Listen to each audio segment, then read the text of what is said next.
From the people who brought you the fantasy about the despicable video that caused the Benghazi massacre, who used the IRS as a weapon to go after their political enemies, the ones who chip away at our First, Second, and Fourth Amendment rights, only to turn around and trumpet their right to hide behind the Fifth Amendment.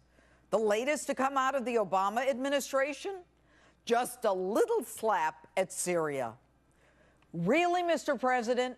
Now you want the American people, after all they've been through, to take you at your word and blindly follow you into yet another Middle East conflict?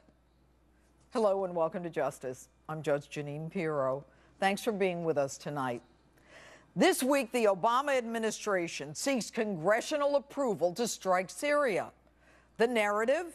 We go in for just a couple of days, do a quick military slap, no intention of regime change, and then call it a day. We'll show them. But right now, Russian and American destroyers and an untold number of submarines are lining up off the Syrian coast. Iranian fast boats are already in the Persian Gulf, where other American warships are positioned. And since we've given them fair warning, Mr. President, because of your latest indecision and dithering, our enemies in the Middle East have been moving assets and preparing to retaliate. It's teed up. Once we start the bombing, the Syrians will call on their allies, Iran and Russia. Now, let me see if I understand this. We're looking to bomb Syria because of an alleged chemical attack, risking a potential face-off with Iran and Russia in a move that will ultimately benefit who? Al-Qaeda?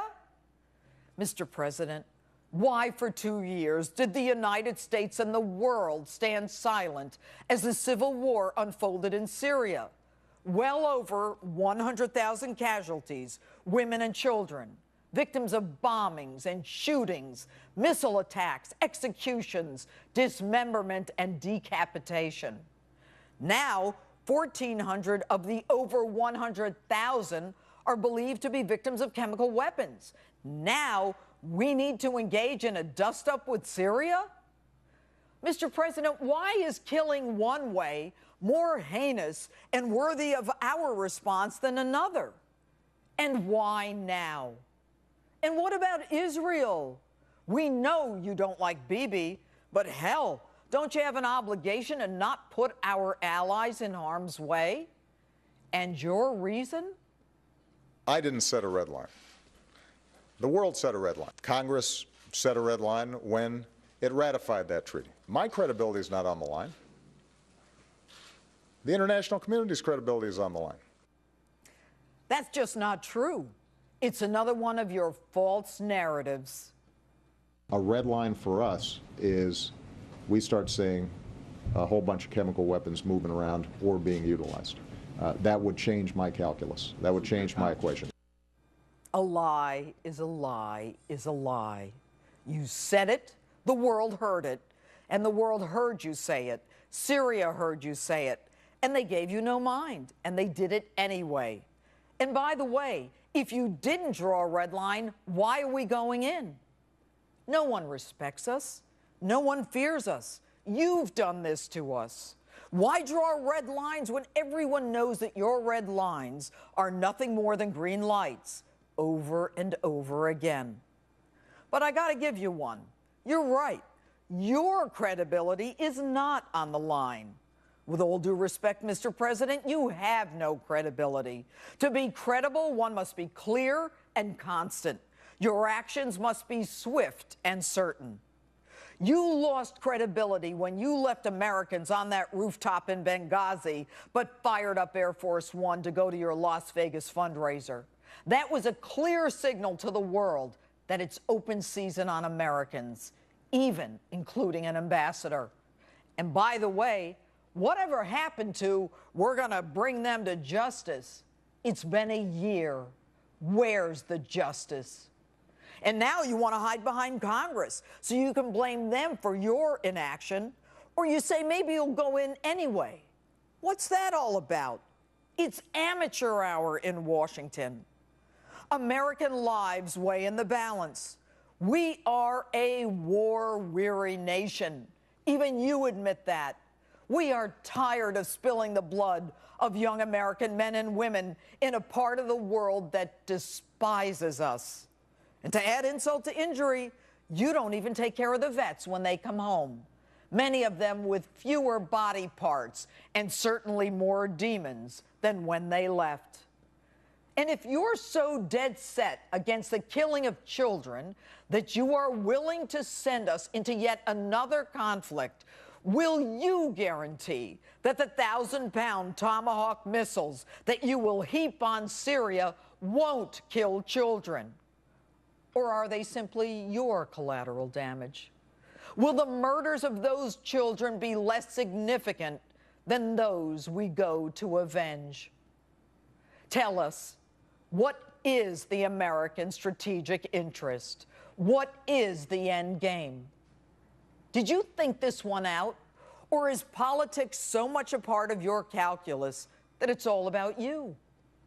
A shot across the bow to hold Assad accountable? Degrade his capacity to carry out future attacks? Deter this behavior in the future? Do you really believe, after this man killed over 100,000 people, that he's afraid of you? And since you don't intend to take Assad out and expect him to weather this, you make the United States look even weaker. Little Syria survives an attack by the most militarily powerful country in the world. Well, at least we were until you showed up. And whose side are we on anyway? Take a look at this. These are the Syrian rebels whose side you want to take. They are killing young men, execution style.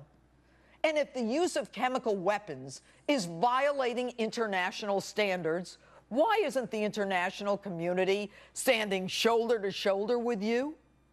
The Brits, for the first time since 1782, have refused a request for military action by their prime minister. NATO has rejected your call. The European Union has rejected your call. The UN, of course, is still investigating. And the Italians? Well, they're too busy dancing with Berlusconi at one of his bunga-bunga parties. And your good friend Putin had to give you a little lecture on international law. Only the UN Security Council could sanction the use of force against a sovereign state. Any other pretext or method which might be used to justify the use of force against a sovereign state is inadmissible and can only be interpreted as an aggression. You don't poke a stick in the eye of the tiger and expect the tiger to not react. The rebels you want to support are Al-Qaeda. You remember them? They took down the World Trade Center a few blocks from here. Ansar al-Sharia. You remember them?